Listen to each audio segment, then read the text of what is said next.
Bom, hoje o que nós vamos fazer? Nós vamos fazer o capítulo 16 e o 17, que são capítulos bem curtinhos, tá? Eu vou começar pelo capítulo 17, que eu acho que vai ser melhor pra gente, porque a gente consegue terminar ele mais rápido do que o 16, tá bom? No capítulo 17, vocês têm que ir lá na página 205.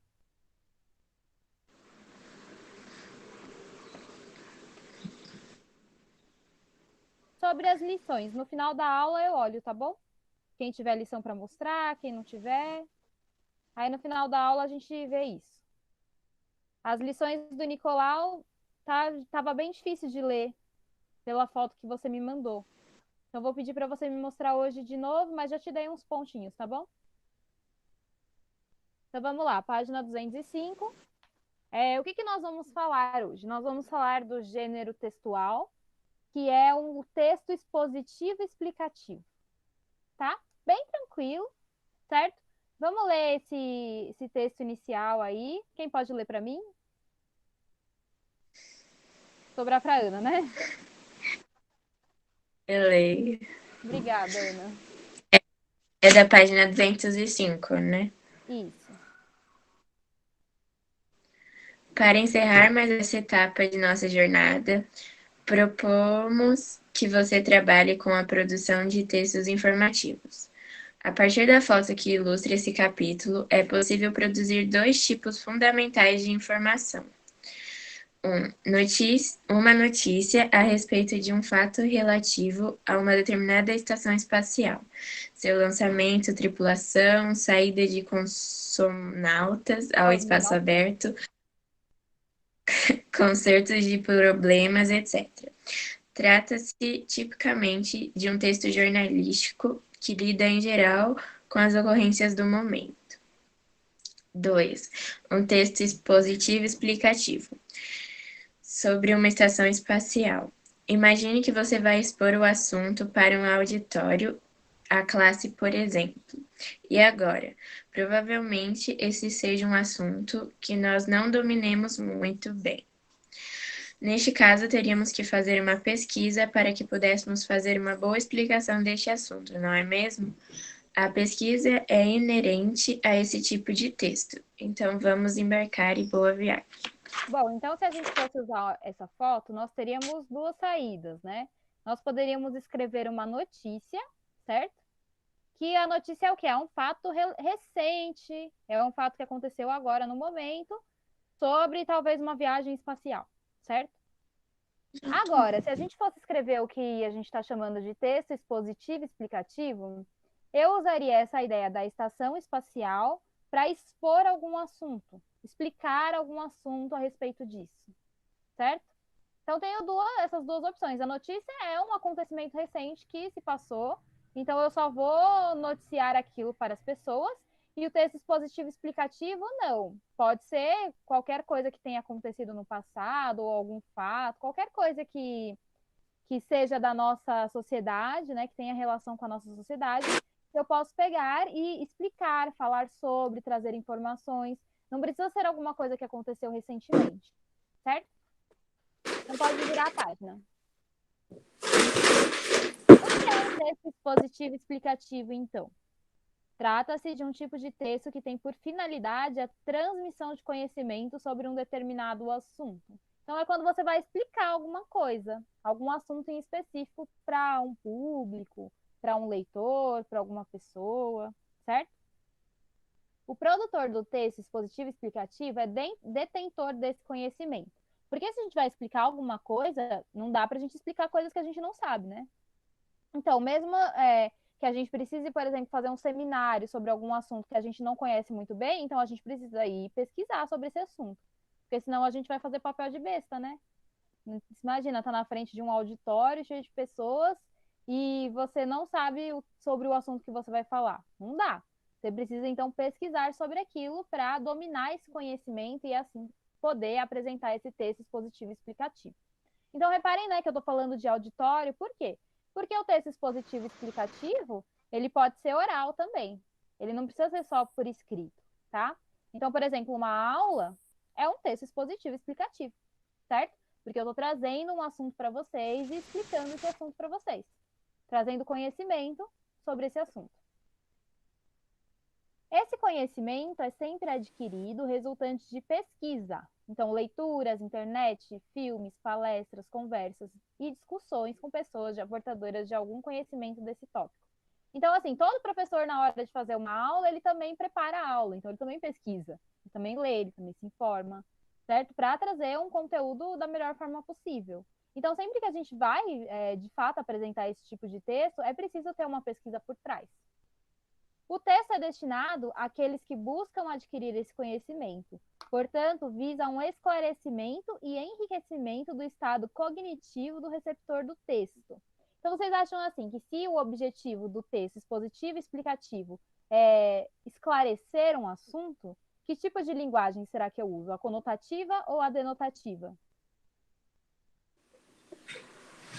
A denotativa é a linguagem literal e a conotativa é a linguagem figurada. Se o meu objetivo é esclarecer uma coisa, então eu vou usar qual das linguagens? Denotativa. Denotativa, porque eu preciso me fazer o mais claro possível, né? Se eu ficar me usando de metáforas, de metonímias, de elipses, aí pode ser que eu não seja tão clara, não fique tão clara assim, né? Preciso me esforçar para passar a mensagem de uma maneira mais objetiva possível. Próximo. Como o seu próprio nome sugere, o texto tem caráter essencialmente informativo. Então, se é uma informação, eu tenho que me poupar um tanto de dar a minha opinião ali, certo? Então, o meu objetivo não é defender uma opinião, como num texto dissertativo, que eu defendo uma opinião e quero provar que eu estou certa. Não, o meu objetivo é só passar um conhecimento, certo? Então, transmitir minha opinião não importa tanto aqui nesse momento. Por isso, os adjetivos valorativos que veiculam juízos de valor, bom, mal, interessante, etc., só devem ser utilizados quando absolutamente necessários. Porque a ideia, né, de bom, mal, ruim, legal, interessante, etc., são adjetivos que dão juízo de valor. Então, estou dando uma opinião quando eu uso eles, certo? E aí, no caso, não é interessante eu dar a minha opinião. Tanto faz. A linguagem usada deve ser adequada ao tipo de público a que o texto se destina.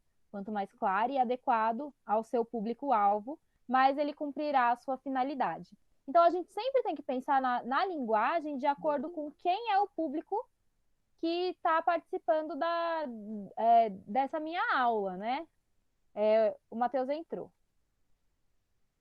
Quando ele aparecer, se eu não reparar, vocês avisem. Estamos na página 206, tá? Não sei por que não apareceu, mas tá bom. Aí, apareceu. Oi, Matheus, estamos na página 206, tá bom? Bom, então, por exemplo, se eu estiver falando com um público que são crianças, não dá para eu usar a mesma linguagem que eu usaria se eu estivesse falando com um público de médicos, por exemplo, né? Eu tenho que adequar a minha linguagem ao meu receptor. Quem que é meu receptor? São crianças? Então, vou falar de uma maneira mais próxima, né? A linguagem deles, mais fácil de compreensão para eles. Agora, se meu público são médicos, não dá para eu falar com a mesma linguagem que eu falaria com crianças. Preciso adaptar essa minha linguagem dependendo do público que está recebendo. Ok? Então, vamos ver. Quem produz um texto expositivo e explicativo quer ser compreendido e pretende elevar o nível de conhecimento do seu leitor. Se pretende elevar o nível de conhecimento do seu leitor, então é um tipo de texto que a gente precisa trazer coisas novas. Por isso que é importante a pesquisa, certo? A estrutura do texto obedece normalmente o seguinte esquema. Geralmente, a maioria dos textos, no seu formato padrão, né, porque existem várias formas de produzir um texto, mas se for no formato padrão, eles vão obedecer essa estrutura. A apresentação da questão, que seria como se fosse uma introdução, certo? Então, eu vou apresentar qual que é o assunto que eu vou trabalhar. A 2. Parte propriamente expositiva e explicativa é a apresentação dos dados mais relevantes para esclarecimento da questão. Então, aí é o momento que eu vou desenvolver o meu texto. E 3, encerramento do texto, que é o fechamento, certo? Nesse caso, pode ser uma brevíssima recapitulação que sintetiza a explicação. Ou seja, eu posso dar um resuminho daquilo que eu já falei, só para encerrar o texto, certo? Ou seja, como todo texto, deve ter introdução, desenvolvimento e conclusão. Todo texto precisa disso. E se vocês pararem para pensar, dentro dos parágrafos, nós também temos esse formato. Também temos o formato de introdução, parágrafo, desenvolvimento do parágrafo e fechamento do parágrafo, certo? Se a gente pensa dessa forma, que para escrever um bom texto, geralmente a gente precisa dessa estrutura, introdução, desenvolvimento e conclusão, fica mais fácil de como a gente pode organizar esses parágrafos, esses textos, tá? Vocês gostam de mitologia? Ai, sei lá. Vocês É tiveram legal. aula de mitologia, né? Eu gravei uma, mas eu acho que vocês já tinham tido com a outra professora, né? Não Gente, vocês sei. não gostam de mitologia, não acredito.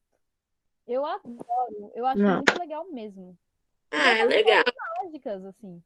É muito legal, tá? Então, assim, o que nós vamos fazer agora? Nós vamos ler um texto que fala sobre Helena de Troia. Alguém tem alguma ideia de quem seja Helena de Troia? Helena de Troia era simplesmente a mulher mais bonita do mundo. Então, assim, a gente vai ler um pouco sobre ela. Na verdade, acho que eu vou contar um pouco primeiro a história dela, tá? Só uma partezinha do que eu sei. E aí depois a gente lê o texto que fala sobre ela. Isso, lembrando, é mitologia, tá? Então não é um fato verídico. Mas é uma história contada pelo povo da Grécia Antiga, certo? E que Homero depois trouxe num texto escrito, certo? Então, vocês já ouviram falar na Guerra de Troia? Já. Já, né? A guerra entre os gregos e os troianos. Existe uma história mitológica que conta sobre essa guerra. Duas histórias, na verdade, né, que são bem grandes, e que uma delas tem como personagem principal Aquiles, que era um grande guerreiro grego, e outro que conta a história de Odisseu ou Ulisses, é a mesma pessoa, que é um homem que demora muitos e muitos anos para conseguir voltar para casa, 17 anos depois da Guerra de Troia. Já ouviram falar em algum desses dois? Ulisses, não. O Aquiles já. O Aquiles é aquele do calcanhar de Aquiles. Já ouviram falar nisso? O Aquiles era um grande guerreiro, assim. E o único ponto fraco dele era o calcanhar. Então, assim, para matar o Aquiles, só se você atingir o calcanhar dele. De resto, ele era imbatível, invencível. Então, isso é um pouco da Guerra de Troia, porque esses dois guerreiros, tanto o Odisseu quanto o Aquiles, estiveram nessa guerra. Mas como que surgiu essa guerra? Qual que foi o motivo desse surgimento? Por que os gregos e os troianos entraram em guerra? Foi por causa de Helena de Troia. Ela foi a causa, assim, né? Não exatamente ela, mas a beleza dela fez com que Troia e a Grécia entrassem em guerra. Vou contar então como que se deu essa história. Foi assim. No mundo grego, é um mundo que nós temos o panteão de deuses. O que é isso? Então, aquela população acreditava em deuses diversos, não em um único deus só. Era uma população politeísta. Então, nós temos deuses para um monte de coisa. Nós temos a deusa do amor, que é Afrodite. Nós temos a deusa da sabedoria, que é Atena. Nós temos o deus do mar, que é Poseidon. Temos diversos deuses. Cada um vai estar sustentando uma força da natureza ou, ou um sentimento humano. Cada um vai ter uma função dentro desse universo grego. Então, o que nós temos aqui? Houve uma festa em que todos os deuses gregos foram convidados, menos uma deusa. A deusa que não foi convidada foi a deusa Eris, que era justamente a deusa da discórdia. Por isso que ela não foi convidada para essa festa, né? Mas a deusa da discórdia não ia deixar isso barato, não. Quando ela não foi convidada para a festa, ela resolveu fazer justamente o que ela era especialista. Vou criar uma discórdia aí. O que ela fez? Ela fez uma massa de ouro e escreveu assim: para a mais bela. E deixou em cima de uma mesa da festa. Quando as deusas Hera, Afrodite e Atena viram aquela maçã, elas ficaram doidas. E aí elas foram tirar satisfação com Zeus. Zeus que era o, o chefão, né? O criador de tudo, o que mandava em tudo. Né? Na verdade, não foi ele que criou, mas era ele que mandava em todos esses deuses, né? Ele era o chefe, assim, de todos. Então elas foram lá conversar com Zeus, falaram, e aí, para quem que é essa maçã? Quem que é a mais bela da festa? Aí Zeus viu que aquilo ali ia dar um problema, né? Porque Atenas, a deusa da guerra e da sabedoria, era a sua esposa, a deusa do matrimônio, da fidelidade, também era uma deusa super poderosa. Ela era a rainha de todas, né? E também Afrodite, que era a deusa do amor, eram deusas muito poderosas. E aí ele viu que aquilo ia dar um grande problema, porque todas queriam ser a mais bela. E aí o que ele faz? Ele lembra de Paris, que era um mortal, que tinha uma grande habilidade, assim, de resolver esses problemas, né? Ele era um homem justo, então ele tinha uma facilidade em resolver esses problemas. Ele falou, pera um pouquinho, então, vou chamar o Paris. Aí ele falou, ó, Paris, resolve esse problema aí para mim. Aí o que o Paris vai fazer, né? Ele vê que aquilo também é um problemão. Então as deusas começam a oferecer coisas para eles. A deusa Atena vai chegar para ele e vai falar assim: olha, Paris, se você decidir que eu sou a mais bela e sou a merecedora dessa maçã, eu vou te dar poder de guerra e muita sabedoria. Você vai vencer todas as guerras por conta da sua estratégia. Né? Você vai ter essa força da sabedoria para planejar. Aí a deusa Hera fala o seguinte: olha, se você me der essa maçã, eu vou te dar poder, eu vou te dar força no seu reinado. E aí chega a deusa Afrodite e fala o seguinte: se você me der essa maçã, eu vou te dar o amor da sua vida. E aí adivinha quem que o Paris foi escolher como a mais bela? Afrodite. A Afrodite. Agiu com emoção, né? Então ele vai lá e escolhe a Afrodite como a mais bela. Mas quem que era a mulher mais bonita do mundo que Afrodite prometeu para ele? Quem que é a mulher É mais bonita do mundo? Helena de Troia. Helena de Troia. Helena de Troia era casada com Menelau. Menelau era o rei grego, certo? Então, o que Paris faz? Rapta a Helena de Troia. E aí, quando ele rapta a Helena, começa uma grande guerra. Por quê? Porque Helena, quando ela se casou com Menelau, antes disso, teve um grande problema, porque todo mundo queria se casar com Helena, né? Porque ela era a mulher mais bonita do mundo. E ela não tinha só beleza física, ela também tinha uma beleza moral, uma beleza é, pessoal, assim, né? Ela era uma pessoa que tinha uma beleza muito grande interior. E aí todo mundo queria casar com ela, óbvio, né? E aí o que aconteceu? O pai de Helena fez com que todos os guerreiros que queriam se casar com ela jurassem que seriam leais àquele que ela decidisse que iria se casar, que foi Menelau. Então, todos os guerreiros que eram pretendentes de Helena, juraram fidelidade ao rei Menelau. Então, o que acontece? Quando ela é raptada e começa a guerra, todos esses guerreiros têm que auxiliar Menelau a resgatar a esposa. E é aí que começa a Guerra de Troia. Como que mitologia não é legal, gente? É super legal. São histórias, né? Então a gente vê que tem influências de mitologia em um monte das histórias aí que vocês gostam. Vocês gostam de Marvel? Sim, Sim. gostam. Tem influência de mitologia nórdica. Então, assim, não tem como não falar que mitologia é legal. Mitologia é super legal. Tá? Dá pra gente conhecer muita coisa e ver que tem muita influência das histórias mitológicas nas histórias que a gente conhece hoje atualmente. Né? A mitologia ali é a fonte dessas histórias mágicas que nós temos. Então, agora vamos ler um pouco sobre Helena de Troia, tá? O rapto de Helena, que a mitologia grega descrevia como a mais bela das mulheres, desencadeou a lendária Guerra de Troia. Personagem da Ilíada e da Odisseia, Helena era filha de Zeus e da mortal Leda, esta esposa de Tíndaro, rei de Esparta. Ainda menina, Helena foi raptada por Teseu, depois libertada e levada de volta para Esparta por seus irmãos Castor e Pólux, os Dioscuri. Para evitar uma disputa entre muitos pretendentes, Tíndaro faz com que todos jurassem respeitar a escolha da filha. Então, olha só, isso aconteceu antes, ela já tinha sido raptada antes, né? As histórias mitológicas, elas também têm muitas versões, tá? Então, a gente tem que ver que, às vezes, uma história tem diversas versões, porque elas eram contadas sempre oralmente. Então, acabava se alterando alguma coisa ou outra, dependendo da versão que a pessoa contava.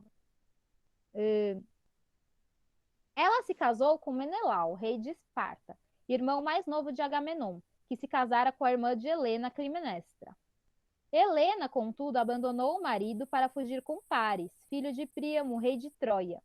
Os chefes gregos, solidários com Menelau, organizaram uma expedição punitiva contra Troia, que originou uma guerra de 7 anos de duração. Após a morte de Paris em combate, Helena casou-se com seu cunhado Deifobo, a quem atraiçoou quando da queda de Troia, entregando-o a Menelau, que retomou-a por esposa. Juntos voltaram a Esparta, onde viveram até a morte. Foram enterrados em Terápne, na Lacônia. Após a morte de Menelau, diz ainda outra versão da lenda, Helena casou-se com Aquiles e viveu nas Ilhas Afortunadas. Olha só, tem outra versão, né? Tem uma versão que no fim ela se casa com Aquiles. Essa versão eu não conheço, por exemplo. Mas é normal, a mitologia ela vai ter 1 milhão de versões cada história. Helena de Troia foi adorada como deusa da beleza em Terápne e diversos outros pontos do mundo grego. Sua lenda foi tomada como tema de grandes poetas da literatura ocidental. Então, esses deuses gregos, né, eles eram realmente adorados, eles eram considerados reais, assim, para aquele povo, certo? Então, era realmente uma religião deles. Então, tinha lugares que Atena era a deusa em que eles honravam, que faziam rituais, que faziam cerimônias em homenagem a Atena. Existiam outros lugares que era Poseidon, por exemplo, certo? Então, esses deuses, eles eram, assim, reais para aquela população. Existia uma religião que cultuavam esses deuses, ok? Então, agora que nós já sabemos o que é um texto expositivo e explicativo, a gente vai fazer uma atividadezinha bem básica, assim, não precisa ser super elaborada, mas eu quero que vocês façam e leiam para mim, tá? Leiam aqui para a gente ver se vocês estão fazendo, estão conseguindo fazer. Vai ser bem simples, não precisa ser muito grande, pode ser assim, 1 parágrafo, 2 parágrafos, tá? Só para a gente desenvolver mesmo essa nossa habilidade de explicar.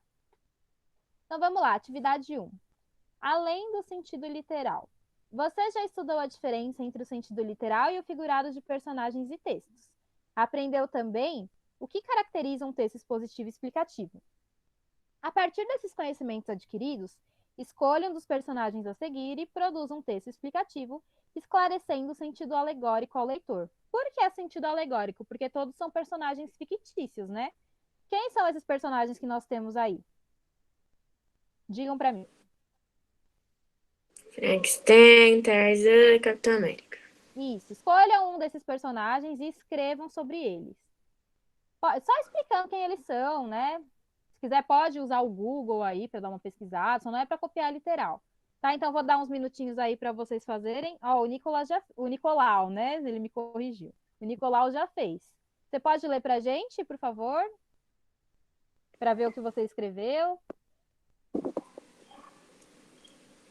Tá bom. Você tá sem áudio, né? Esqueço disso. Tá bom, se você quiser pode tirar uma foto também, me manda e eu leio. Mas aí eu tenho que ver se eu entendo sua letra, né? Tem esse porém.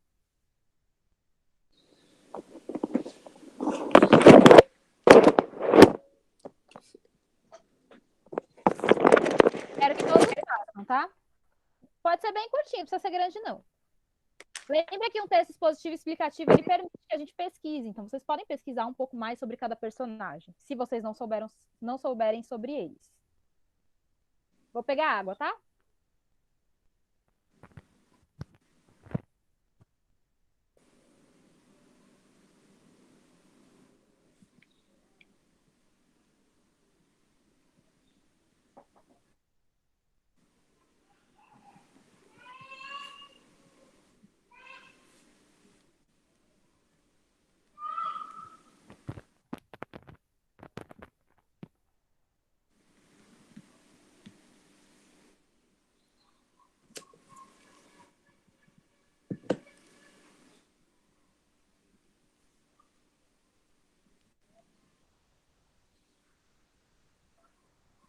Aqui, ó, o Nicolau me mandou. Vamos ver se eu consigo ler.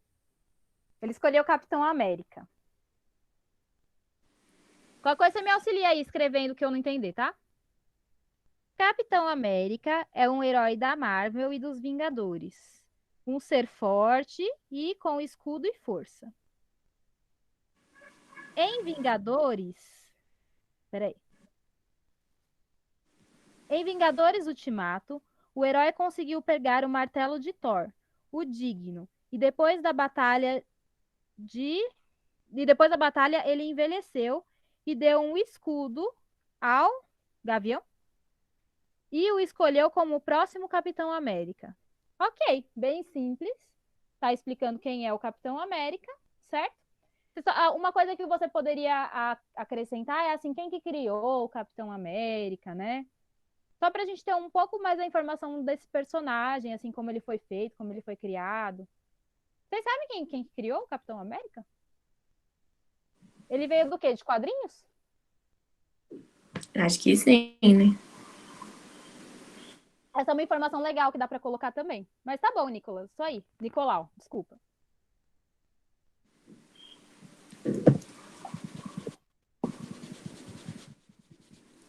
Pesquisa no Google. Deixa eu ver aqui se eu acho. Martin Goodman. É esse?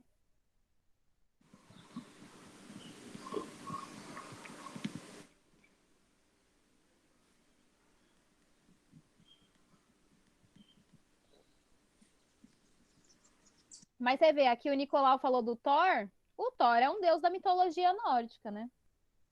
Então, como dizer que mitologia não é legal, né? É super legal.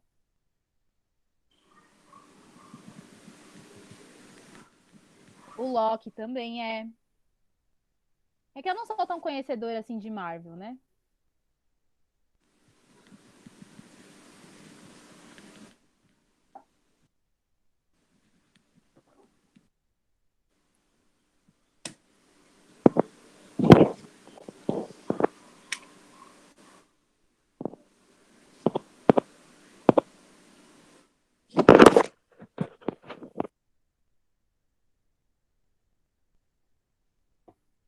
Vamos ver, o Matheus escreveu aqui para nós.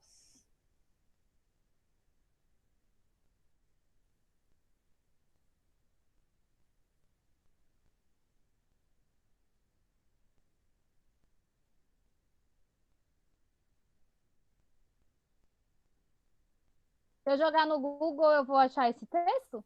Exatamente assim ou você que fez?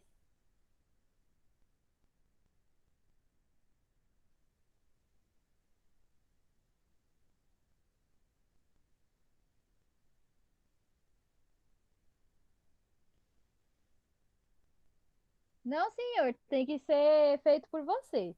Tá, Matheus? Porque senão é muito fácil, né? Você pode usar essas informações, mas escreve com as suas palavras, tá bom?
Tem que ler?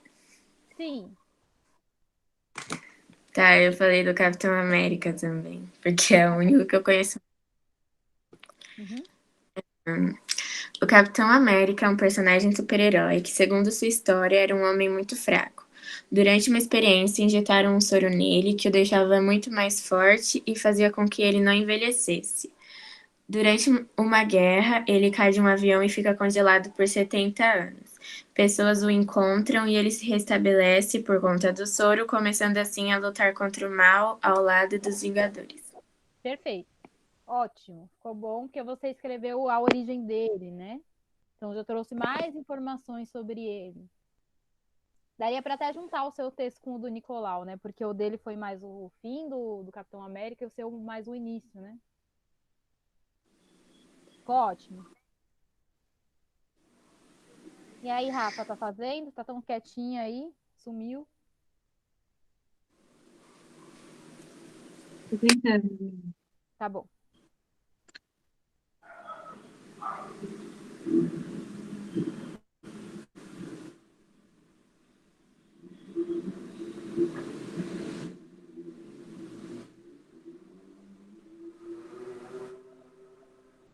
Vou dar os pontos, tá? Então a Ana já recebeu um ponto, o Nicolau também.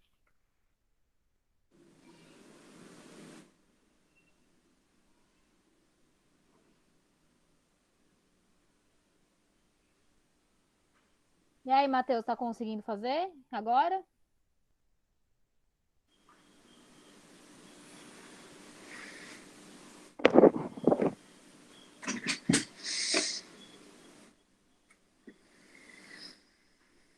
Tá bom. Então eu vou esperar mais um pouquinho, tá? Você e a Rafa terminarem.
E aí, pronto? Falta muito?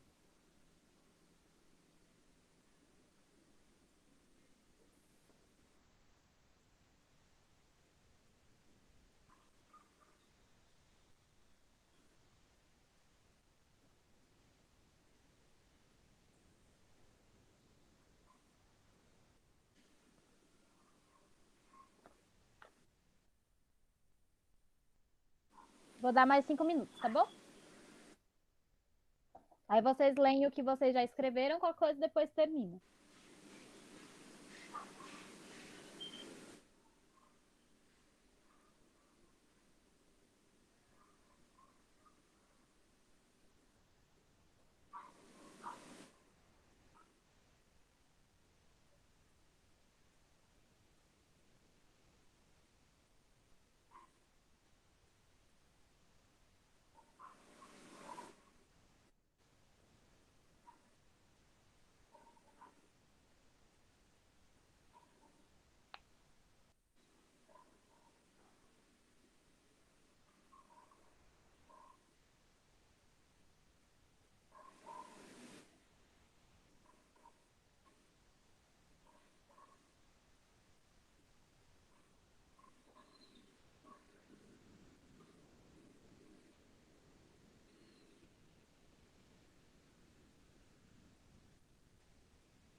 Enquanto isso, eu vou mandar para vocês um link que fala um pouco desse exercício 2, tá? E aí depois, se vocês quiserem dar uma lida, é bem interessante. De como o jogo de xadrez representa a sociedade de toda uma época. Explica um pouco do movimento das peças, do porquê que cada peça tem esse nome.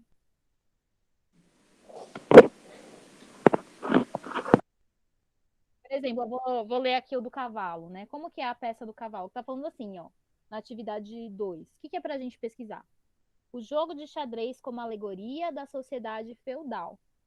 Então, olha só como o jogo de xadrez representa essa sociedade do feudalismo, né? Que vocês já estudaram em história. Olha só, o cavalo. O cavalo só pode se movimentar em L. Representa os nobres cavaleiros que, apesar de justos, quando andam para frente, que é o movimento, né, da peça, cometem deslizes quando andam para o lado. Né? Então, quando eles são justos, eles andam para frente. Quando eles cometem deslizes, eles vão para o lado, eles vão para baixo, né, no movimento de L. Certo? Então, é uma forma de como essas peças representam toda uma sociedade de uma época. É bem interessante esse texto. E aí, Rafa, você pode ler o que você já escreveu, por enquanto? Mesmo que não esteja Eu não tô completo? ofendida, não? Posso te mandar?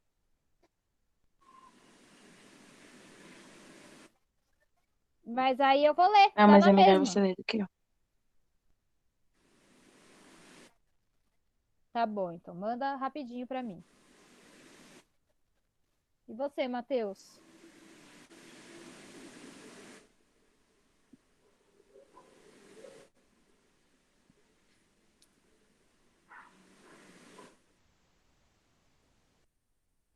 Hein, Matheus, cadê você?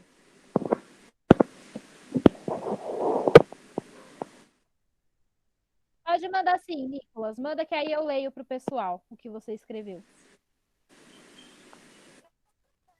Você até mandou, né? Mas manda numa foto um pouco melhor, que tá meio ruim de enxergar.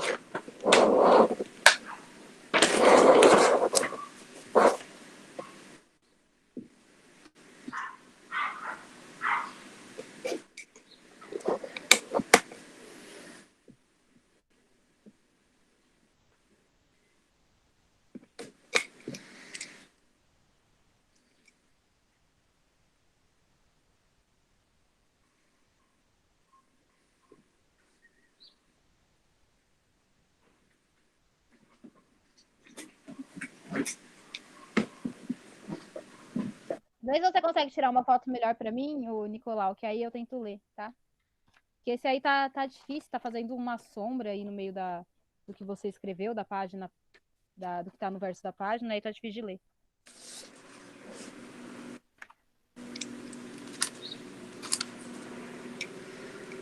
Ó, a Rafa mandou aqui pra gente. O monstro Frankenstein é um personagem que apareceu pela primeira vez em 1818 em um romance. O personagem foi criado por Mary Shelley. O romance conta a história de Victor Frankenstein. Ok, né? Muito bem. Aí depois dá para criar um outro parágrafo só para desenvolver um pouco mais, né? Contando quem é esse monstro, certo? Mas tá certo, sim, Rafa. Tô te dando um ponto aqui. Agora falta o senhor Matheus, que sumiu.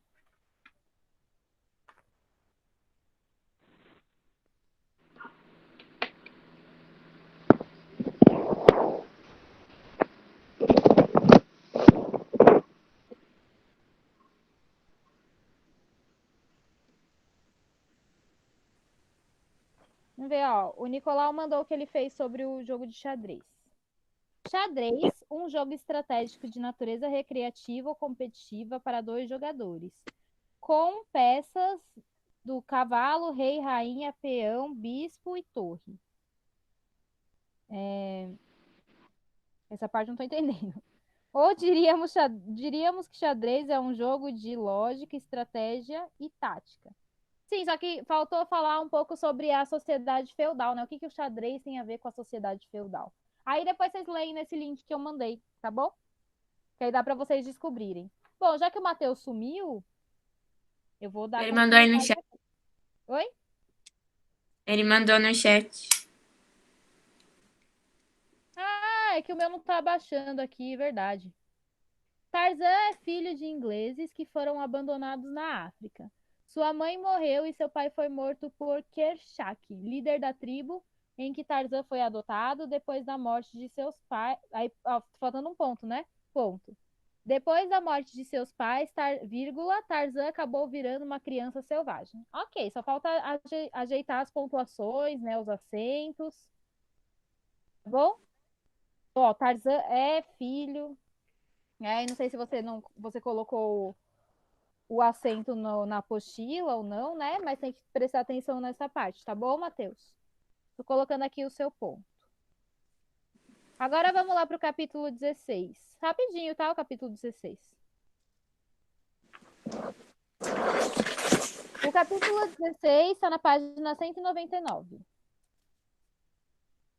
Ele vai falar de um outro gênero textual, que é o gênero requerimento. Já ouviram falar em requerimento? Não. Requerimento é quando você vai fazer um pedido para alguma autoridade. Então precisa ter toda uma formalidade, né? Então aqui a gente vai ler um requerimento bem antigo, que na verdade é mais fictício, tá? Mas que trata de um assunto bem antigo, que vocês vão ver.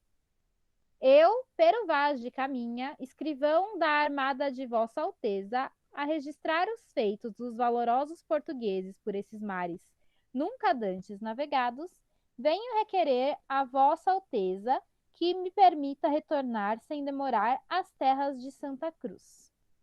Senhor, embora eu ame a nossa tão querida Lusitânia é Portugal, tá? Pretendo colaborar na nossa misericordiosa obra com a gente daquela terra, que tudo tem para tornar-se um imenso Portugal. Então, queria colonizar a terra, né, de Santa Cruz. Estou convencido que lá Vossa Alteza há de construir o verdadeiro paraíso terreal, no qual estou à espera de viver. Então, viram que ele fez um pedido à Vossa Alteza, certo? Aí, o Pero Vaz de Caminha fez um pedido, tá? Então, isso é um requerimento, é quando você faz um pedido, uma solicitação para uma autoridade. Então, ele precisa ter toda uma formalidade, todo um formato, né? Específico. Aí, olha só como que ele se despede. Nos termos, aí esse P e E é o quê? Pede e espera deferimento.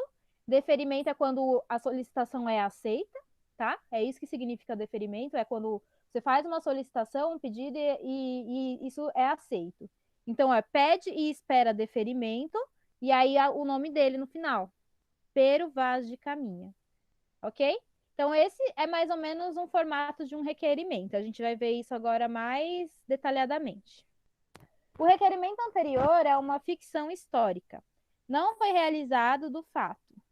A verdade é que Caminha acompanhou a frota até o fim da jornada e jamais retornou a Portugal, pois faleceu em Calecut, na Índia, em dezembro de 1500, com a idade de 50 anos. Então, esse é o requerimento que foi inventado, ele não existiu de verdade, tá?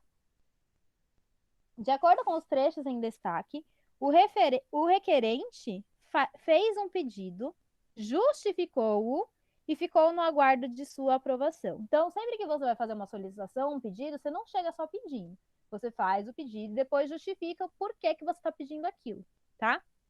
Você pode analisar se o pedido foi bem feito e se ele está bem fundamentado. Nesse capítulo, você produzirá 2 tipos de textos que necessitam de uma boa fundamentação em relação ao que se pede: o requerimento ou em relação à ideia que se defende, a carta argumentativa. Lembre-se, a produção de um texto argumentativo é um dos grandes exercícios de amadurecimento intelectual que fazemos ao longo da nossa vida escolar. Então, escrevamos. Os textos dissertativos, né, não é tão diferente do requerimento, não. Porque no requerimento você está fazendo um pedido e precisa justificar o porquê desse pedido, então você precisa argumentar bem.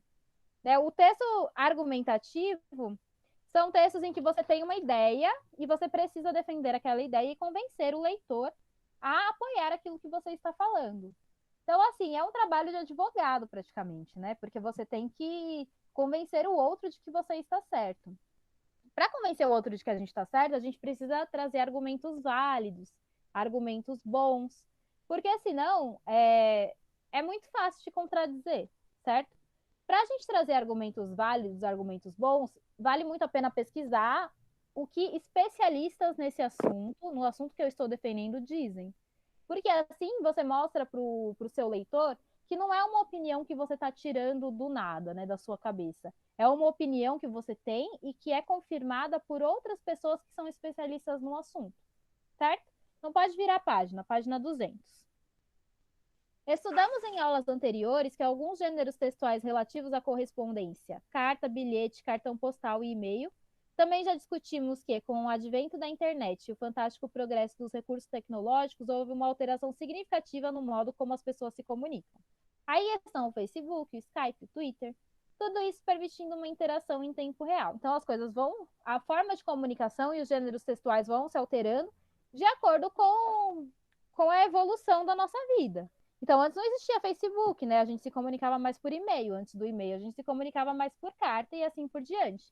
E para cada um desses gêneros textuais, cada um desses formatos digitais, pede um gênero textual diferente, uma forma de escrever diferente, um modelo diferente. Isso é normal. Entretanto, em certas ocasiões, necessitamos produzir um texto com a estrutura de uma carta. Então, mesmo a gente tendo as tecnologias, a gente ainda precisa saber como que se escreve uma carta, qual é o formato daquilo.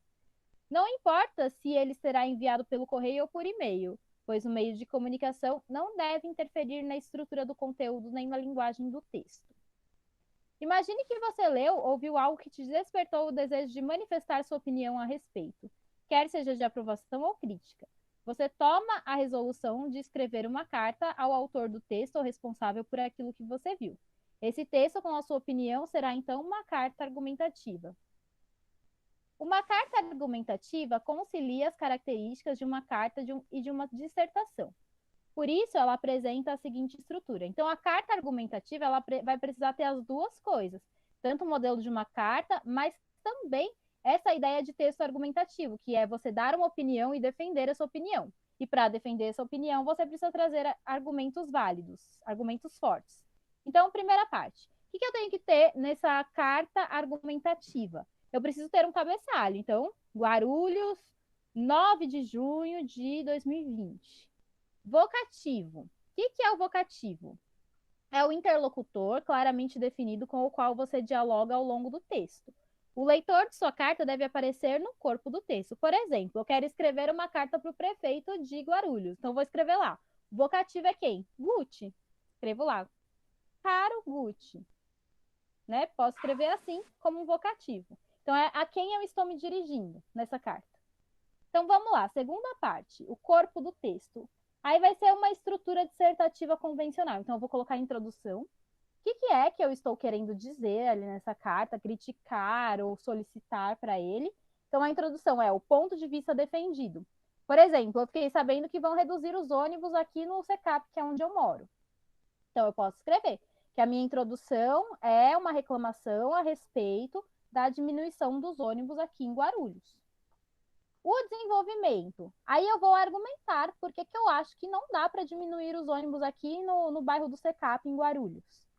Certo? Então, eu posso falar assim, não dá para diminuir os ônibus, porque apesar de nós termos o trem, é muito perigoso voltar a pé do trem até os condomínios à noite. Nós moramos em um local em que não há muita iluminação. Então, para as mulheres é muito perigoso andar sozinha à noite. Tá? Então, todos os argumentos que eu vou trazer ali para defender a minha opinião. E a conclusão é com reforço da tese defendida ou apresentação de alguma proposta. Então, no final, eu posso dar uma proposta. Qual que é a minha proposta? Que não reduz os ônibus, né? Se vira aí. Vocês têm dinheiro para isso, então não reduz os ônibus. Claro que eu não vou falar dessa forma, né? Mas aí eu posso trazer uma proposta de solução do que eu acho que é melhor para essa solicitação que eu estou fazendo, ou essa reclamação, ok?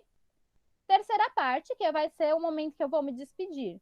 Aí na despedida eu sempre posso colocar dessa forma, atenciosamente. Se for uma pessoa mais próxima, de um amigo. Se for uma pessoa ainda mais próxima, posso colocar abraços. Né? Aí depende do grau de afinidade que eu tenho com esse interlocutor. Certo? No e-mail a gente faz assim. Vocês vão acabar usando e-mail quando vocês forem mais velhos. Eu sei que hoje vocês não usam muito. Mas quando vocês forem trabalhar, é e-mail que a gente utiliza bastante, tá? Então, na hora que a gente vai se despedir, a gente sempre escreve atenciosamente, respeitosamente. E aí, no final, embaixo desse atenciosamente, a gente coloca a nossa assinatura, coloca o nosso nome, certo? A linguagem deve seguir o padrão culto adequado ao seu interlocutor. O grau de formalidade varia conforme o nível de intimidade entre remetente e destinatário. Por exemplo, se eu estou escrevendo uma carta para um amigo meu, aí eu posso ter uma linguagem um pouco mais próxima, né? No final eu posso mandar um abraço, certo? Eu posso escrever assim no vocativo, querida fulana, certo? Porque aí eu tenho mais intimidade com a pessoa, um amigo. Agora, se é para o presidente, para o prefeito, aí não dá para eu escrever dessa forma, porque eu não tenho intimidade com eles, né? Eu teria que escrever de uma maneira mais distante, mais formal, mais respeitosa, certo? Então, tudo depende de para quem que eu estou enviando. Aí, o que vocês vão fazer depois, né? Como acho que não vai dar muito tempo, vou pedir para vocês fazerem para casa, tá bom? Então, produção de texto. Você já deve ter percebido que a relação entre as pessoas e os livros nem sempre é uma relação muito amistosa. Há aqueles que desenvolvem imenso amor à leitura, enquanto outros a fazem apenas por obrigação. Passada a obrigação, adeus livros. Pensando nessas pessoas, o poeta Mário Quintana escreveu uma frase dura e contundente. Então, olha o que o Mário Quintana escreveu para vocês que não gostam de ler. Os verdadeiros analfabetos são os que aprenderam a ler e não leem. Então, ele está dizendo o quê? Que você aprendeu a ler, então você tem o conhecimento na sua frente. E aí você escolhe não conhecer? Que crime, né? Que absurdo. Então, isso é você ser um verdadeiro analfabeto, é você dispensar o conhecimento. Essa é a opinião do Mário Quintana. Você considera isso uma verdade absoluta, inquestionável, ou acha que a ideia merece reparos? Aí agora você vai dar a opinião, certo? Qual a opinião de vocês? Vocês acham que o Mário Quintana tá certo?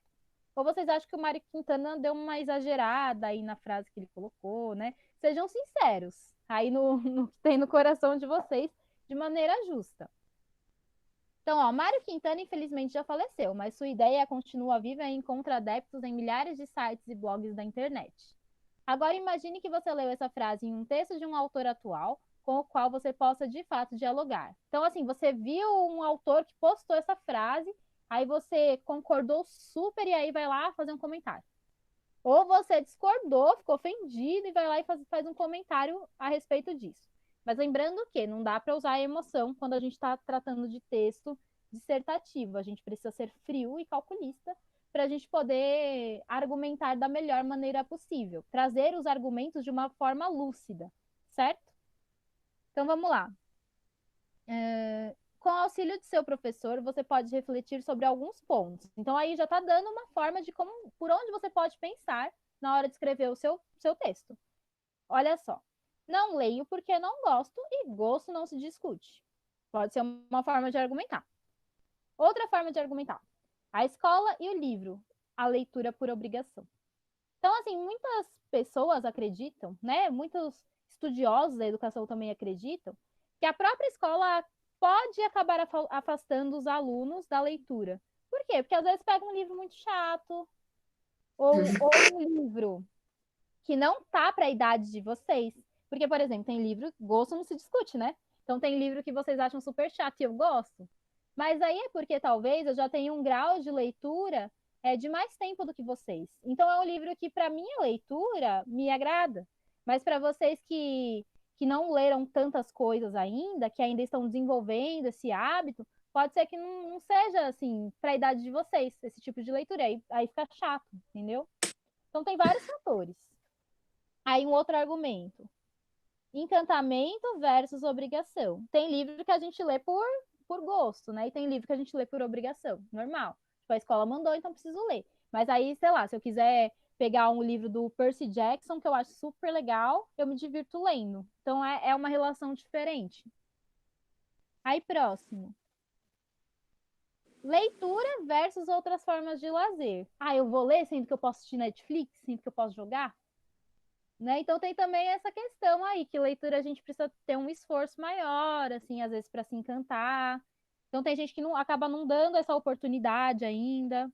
Aí outro argumento, não tenho tempo. Nem todos podem ler porque não têm acesso pleno à educação e à cultura, isso é verdade, né? Então, às vezes a pessoa não tem vontade de ler, mas é porque também não teve uma educação que auxiliou, que guiou a ter uma leitura mais plena, a ter um senso crítico mais pleno para poder acompanhar certos livros. Então, tem um problema de educação aí também. Olha quantas coisas que a gente pode argumentar, né? Muitas coisas. E aí, o último. Eu queria ler esse livro, mas ele é muito caro e não tem na biblioteca. Então, olha só, a questão do acesso, né? Nós também temos esse problema. Tem pessoas que não têm dinheiro para comprar um livro e não tem biblioteca perto de casa também para alugar. Então tem um monte de problema, assim, né? Às vezes não dá para ser tão literal, assim, não dá para ser tão duro. Precisa, às vezes, observar todas as situações que tem por trás da pessoa. Alguém aqui gosta de ler? Depende. Porque, tipo, se for ler os livros da escola, nem sempre o gênero que tem os livros que a escola manda, eu gosto. Porque, na maioria das vezes eu. Mas eu, tipo, se for um gênero que eu gosto, eu leio o livro muito rápido. Eu lembro que você gostava de ler, já no sexto ano. Eu lembro que você É, várias vezes estava com um livrinho ali. depende do livro mesmo. O livro que a Normal. escola manda. O livro que a escola mandou ler esse ano, eu tô enrolando até agora pra terminar, porque é muito chato. Pra Qual que é mim. o livro que vocês estão lendo agora? Germinal. Ele é uma versão adaptada? Eu não sei. Deixa eu ver. É isso aqui. Deixa eu ver o tamanho. Vira assim pra mim. Eu acho que talvez seja, porque eu tenho um germinal que também é bem grandão. Né? Então, realmente, ele é um livro um pouco mais complexo, mas ele é bem interessante também, né? Em algumas partes só. Mas aí pode ser que talvez seja pela sua idade, né? Hum. Qual livro que você gostou de ler? Por exemplo, dá um exemplo para eu ter uma noção do que O vocês gênio gostam. chama o Qual- Gênio do Crime. O Gênio do Crime? Esse eu não conheço. É tipo, eu gosto de ler mais livros de ação, aventura, essas Uhum, coisas. entendi. Viagem ao Centro da Terra, eu achei legal. Uhum, do Júlio Verne, né? E os demais? Os outros gostam de ler?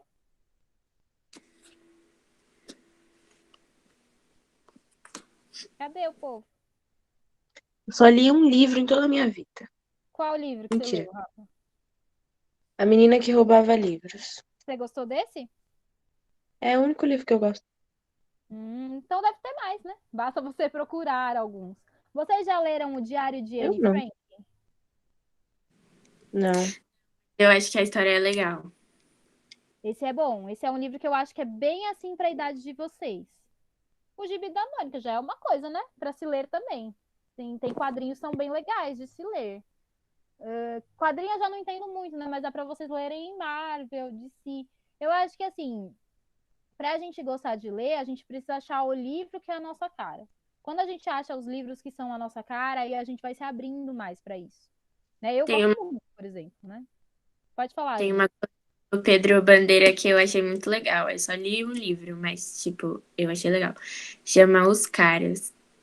E aí Ah, sei. o livro que eu li chama A Droga da Obediência. Uhum. Esse é É bom muito. também, também é bem na faixa etária de vocês.